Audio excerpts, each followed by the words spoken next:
Welcome back to the Deep Dive. We're your shortcut to staying ahead in the cloud.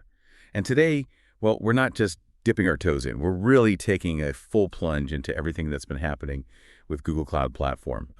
Hold on to your hats, because these technology nuggets from, let's see, August 16th to 31st, 2025, they're not just minor updates. Some of these feel like pretty big shifts designed to make your whole GCP experience, smarter, faster, maybe even surprisingly easier.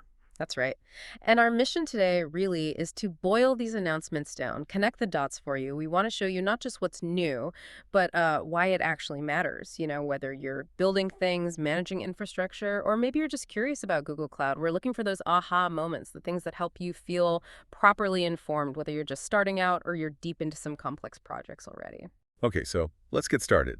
And where better to start than with AI, right? It's arguably the biggest thing changing tech right now. Specifically, there's this breakthrough, Gemini 2.5 Flash images in preview now on Vertex AI, and they're calling it state-of-the-art, so Hoda, for both generating images and editing them. Yeah, and what's really fascinating here, I think, isn't just that it creates images. It's the jump in creative control you get, and you get it through natural language. That really democratizes image creation and manipulation right there inside Google Cloud. Imagine combining different images into one completely new picture, or keeping the same person or the same visual style across lots of generated images. And for editing, you literally just tell the AI what you want changed in plain English. Wow. So no need for complex design tools. Well, for many tasks, yeah. It's just your words guiding the AI. Much simpler. Okay, so if you've ever spent hours fiddling with an image or felt stuck with templates, this sounds like a game changer. Gemini 2.5 Flash image. It's not just about making images faster, is it? It's about unlocking a whole new way to iterate visually. Creative teams could, pivot on ideas in minutes instead of days, all within their GCP environment. Exactly. It's bringing those sort of studio-level capabilities to potentially every developer, every marketer using GCP. It's really about hiding the complexity, the underlying models, putting the creative power straight into your hands through these intuitive natural language interfaces, all running on Google Cloud's AI infrastructure. That sounds incredibly powerful. But, okay, democratizing image creation with language. Are there potential downsides? Does it give you enough fine-grained control for really detailed work? Or could it maybe lead to everything looking a bit samey? That's a fair question. I mean, the Flash name kind of suggests speed, right? Iteration. For those super detailed, bespoke projects, yeah, you'll probably still want a human expert with traditional tools. That touch is hard to replace. But for rapid prototyping, concept validation, generating a bunch of options really quickly, it's amazing. The key is seeing as a powerful assistant, maybe a co-pilot, not a total replacement for human creativity. It lets you explore styles and subjects fast, right within your GCP workflow. Okay, got it. A co-pilot, not an autopilot for creativity. Makes sense. So we've covered AI for creative work, but the AI developer tool landscape on Google, it seems to be growing fast. You've got Jules, Gemini CLI, Gemini Code Assist, Firebase Studio, Google AI Studio. I mean, it raises the question, right? Which one should I actually use? There was a guide recently. Here's which Google AI developer tool to use for each situation. Right, and the core message from that guide, unsurprisingly perhaps, is, as always, it depends on the task. There isn't just one tool to rule them all. You really need to pick the right tool for the specific job you're trying to do. Each one is designed for slightly different situations, different development needs on GCP. So that guide is basically a map to help developers navigate this growing ecosystem, find the best path for their specific AI project on GCP. Exactly. It helps demystify things a bit. Okay, good to know there's guidance. Yeah. Now, shifting gears slightly, we talked about AI in the public cloud, but what about orgs with really sensitive data? Or strict regulations? Maybe they need AI, but it has to run, in their own data centers. Ah, yes. That's where Google Distributed Cloud, or GDC, comes in. And there's a big update there. Gemini on Google Distributed Cloud is now generally available, GA. And this is, well, crucial for companies with those strict data residency or compliance needs you mentioned. It lets you run Google's top AI models, including Gemini, right there on your own hardware in your on-prem data centers. So bringing Gemini to the data instead of the other way around. Precisely. You get the power of Gemini, but it stays within your infrastructure. Full control. And it supports the latest NVIDIA GPUs, has all the robust security and access controls you'd expect, and you can deploy Google models or your own custom ones. It's really extending those GCP AI capabilities beyond just the public cloud regions. So thinking about industries like, say, healthcare or finance, This means they don't have to choose between cutting-edge AI and data sovereignty anymore. They can have both, right, in their secure environment and probably manage it alongside their other GCP stuff. Exactly right. It's a proper hybrid cloud solution addressing a very real need for many organizations. Okay, and while we're talking about AI and data, AI is also making waves in data analytics on GCP, isn't it? I saw something about Gemini helping translate SQL queries, like from Databricks Spark SQL to BigQuery SQL. Yes, that's another fascinating application. Gemini can now automate that translation process. It works with something called a Retrieval Augmented Generation Layer RAG, plus a detailed function mapping guide, some examples to learn from, the Gemini API itself, and a validation step. The big question this raises is, how much time can this actually save data engineers, especially during migrations or when integrating systems, making sure the translation is not just syntactically correct, but also optimized for BigQuery. That could be huge for a migration project. And wasn't there also something about a Conversational Analytics API? Ah, yes. That's now in public preview for developers. It basically extends the natural language querying capability we've seen in Looker and the BigQuery data canvas. Now developers can build that same kind of ask questions in plain English interface into their own applications. Okay, so AI is streamlining complex data tasks like SQL translation, and it's letting developers embed natural language data querying into custom apps. Very cool. It's clear AI is becoming deeply embedded. But with all this power, security has to be top of mind, right? How is Google Cloud making sure these intelligent systems are also secure systems? I know they had their security summit recently. Absolutely. Critical point. And yes, they announced several key things focused on securing AI innovation. First up, Security Command Center, which is kind of your main security dashboard in GCP. It now has an AI protection solution. It's actually called Sensitive Data Protection. What it does is help you discover and, importantly, redact sensitive data that might be used with your AI agents. Stops problems before they start, basically. Okay, finding and masking sensitive data before the AI sees it. Makes sense. What else? Then there's something called model armor. Think of this like a specialized security guard for your AI models and agents. It screens the agents, the tools they use, even how they communicate internally through what's called the Model Context Protocol, or MCP servers. Its main job is to mitigate threats like prompt injection, which is where someone tries to trick the AI, or maybe tool poisoning. Prompt injection. That's a big one, isn't it? Trying to get the AI to ignore its instructions or reveal things it shouldn't. Exactly. It's a major concern. So model armor is a direct defense against those kinds of attacks. And Security Command Center also got upgrades for automatically discovering these AI agents and MCP servers, plus better incident response capabilities specifically for spotting weird or risky behavior on those AI assets. It's really an end-to-end security approach for AI on GCP. That sounds essential for anyone actually deploying AI in production. Having tools like Model Armor integrated seems like a big relief. And it's not just AI security, right? There was also a new Data Security Posture Management solution announced, DSPM. Yes, that's right. It's currently in preview, and it's also part of Security Command Center. The goal here is to provide, and I quote, end-to-end governance for data security, privacy, and compliance across your whole GCP environment. It helps you answer those crucial questions. Where is my sensitive data? How is it being used? What security controls can I apply? And how do I monitor for compliance? So it's like giving security and compliance teams X-ray vision into their data across Google Cloud. That's a good way to put it. It helps them understand their data landscape, apply controls, and meet those regulatory requirements more efficiently. Incredibly valuable, especially in regulated industries. Proactive visibility, automated enforcement. Got it. Okay, another security point, maybe slightly different angle. Cloud Hardware Security Module, HSM, that's now available for Google Workspace client-side encryption. Correct. Cloud HSM can now be used as the encryption key service for Workspace client-side encryption, or CSE. What this means is you get a higher level of cryptographic assurance. Your keys are managed within dedicated certified hardware modules. It offers more control and stronger protection for really sensitive data within Google Workspace, like docs, sheets, etc., for organizations with those very high security requirements. So enhanced key protection using hardware, specifically for workspace data. Good option for those needing maximum control. Okay, let's shift from pure security to operations and management. Let's talk about Kubernetes. Google Kubernetes Engine, GKE. It just had its 10th anniversary, and some big updates are landing in September 2025. Yeah, huge milestone for GKE. And the updates look pretty significant. One of the main things is this move to a single paid tier of GKE. It comes with more features included. The idea is you start with a strong base, and then you can add more advanced capabilities if you need them. It simplifies the whole pricing structure.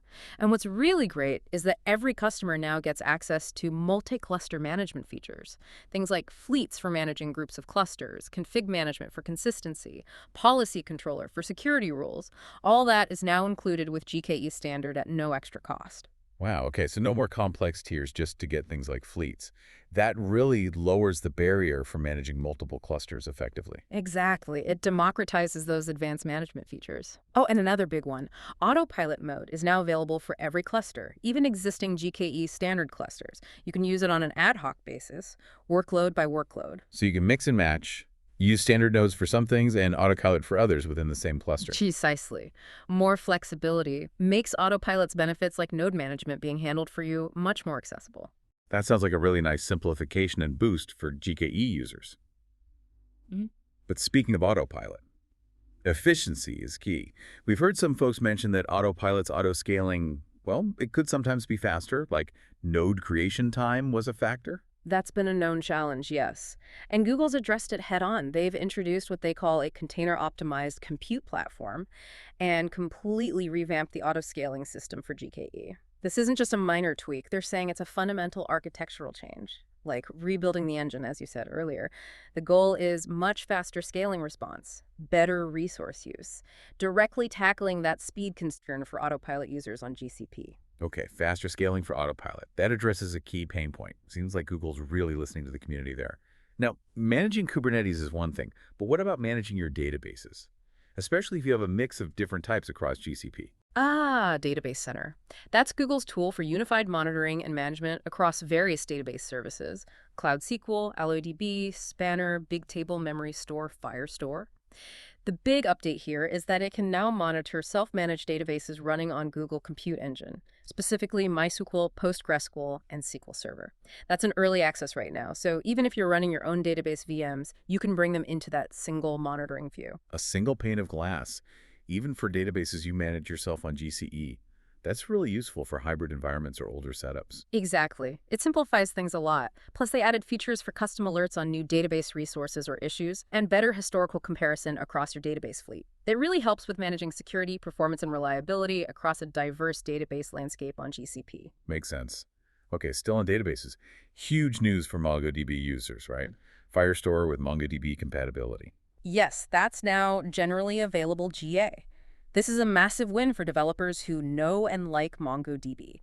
It gives them a really smooth path to migrate to Firestore, leveraging Google Cloud's managed service benefits, but using the API they're familiar with. And the GA release is a big step up. It supports way more of the MongoDB API, over 200 capabilities, they say. Plus, they've added new features around disaster recovery, changed data capture, CDC, security, observability, the works. And you can manage it from either the Firebase console or the Google Cloud console. So if you're a MongoDB shop looking at Google Cloud, this makes Firestore a much more attractive, easier option. Yeah. Less friction to move over. Absolutely. It significantly lowers the barrier for that large community of developers. That's smart, meeting developers where they are. Okay, let's switch from databases to storage. Everyone uses storage, right? But do you always know how well you're using it? Are costs creeping up? How do you even find stuff across all your buckets? Common questions. Very common. And Google's trying to answer them with storage intelligence. It uses something called Storage Insights datasets to give you visibility. But the really interesting part, you can query these datasets using natural language. Wait, like asking, show me my most expensive buckets. Exactly like that. Or which projects have data we haven't touched in a year. Things like that. It connects directly to FinOps, that whole practice of managing cloud costs effectively. Storage intelligence gives you that visibility, helps you spot waste or opportunities for optimization just by asking questions in plain English. That's brilliant for FinOps. It makes cost analysis way more accessible, doesn't it? You don't need to be a SQL expert just to understand your storage bill. Team leads, maybe even product managers, could get quick answers. That could really speed up optimization efforts. It really could. Puts that cost analysis power right at your fingertips. Makes optimizing costs much more proactive. Okay, speaking of making things easier for developers and operators, platform engineering, that's a hot topic. Google Cloud's been publishing material on this, defining the idea. Empower developers with self-service, speed up delivery. Right. But it's not just about speed, it's about speed with safety. You need guardrails. Google's put out this really practical taxonomy, 4 concepts for platform engineering. There are golden paths, the recommended easy ways to do things. Then guardrails like emergency stops if you stray too far. Then safety nets to help recover if something does go wrong. And finally, manual checkpoints where humans step in for review or approval. It's a really useful framework, I think, for balancing that developer autonomy with the need for control and stability. Golden paths, guardrails, safety nets, checkpoints. That provides a clear mental model, doesn't it? For anyone building or using internal developer platforms. Speed without sacrificing control. Precisely. A solid conceptual framework. Okay, one more on the platform side. Event-driven architectures. EventArc Advanced. Sounds like a step up. It is. EventArc Advanced is positioned as a new serverless eventing platform.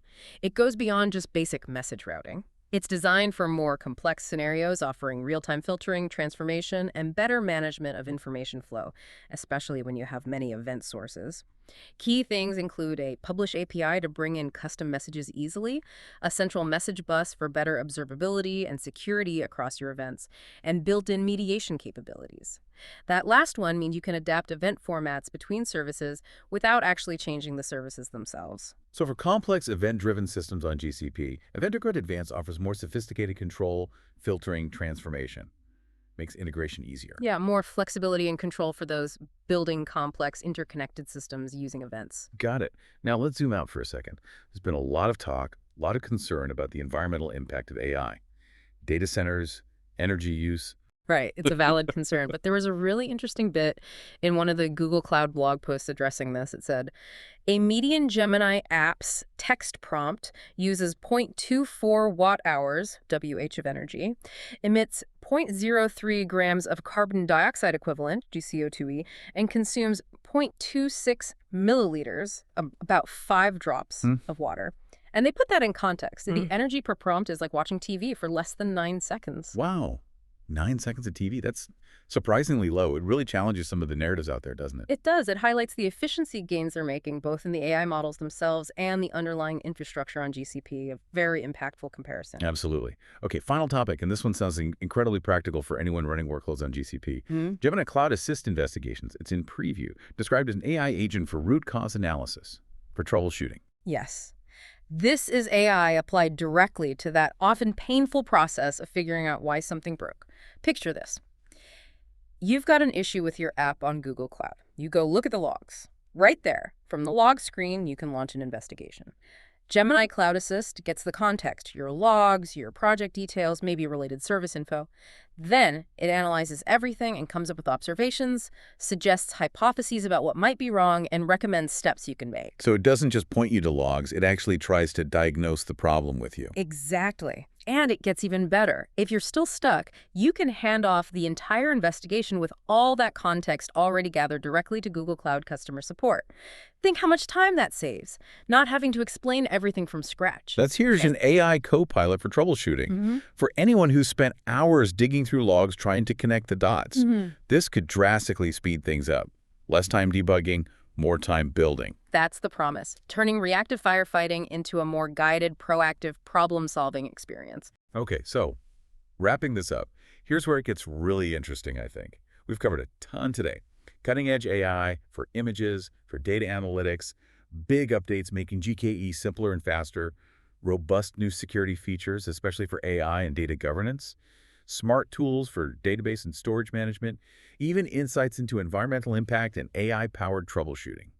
All these nuggets, they really seem designed to make working on GCP more efficient, more secure, and, well, smarter. I agree. Looking at all these August updates together, there's a clear direction. Google Cloud is making these advanced capabilities more accessible, integrating them more deeply, making them more intelligent, and at the same time, they're tackling those critical concerns: security, cost management, even sustainability. You know, in a world drowning in information, thinking critically is key.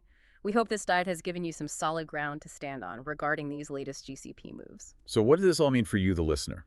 The pace of change on Google Cloud is fast, no doubt, but it really does feel geared towards empowering you. Yeah, think about it. You've got AI like Gemini Cloud Assist actively helping you troubleshoot now.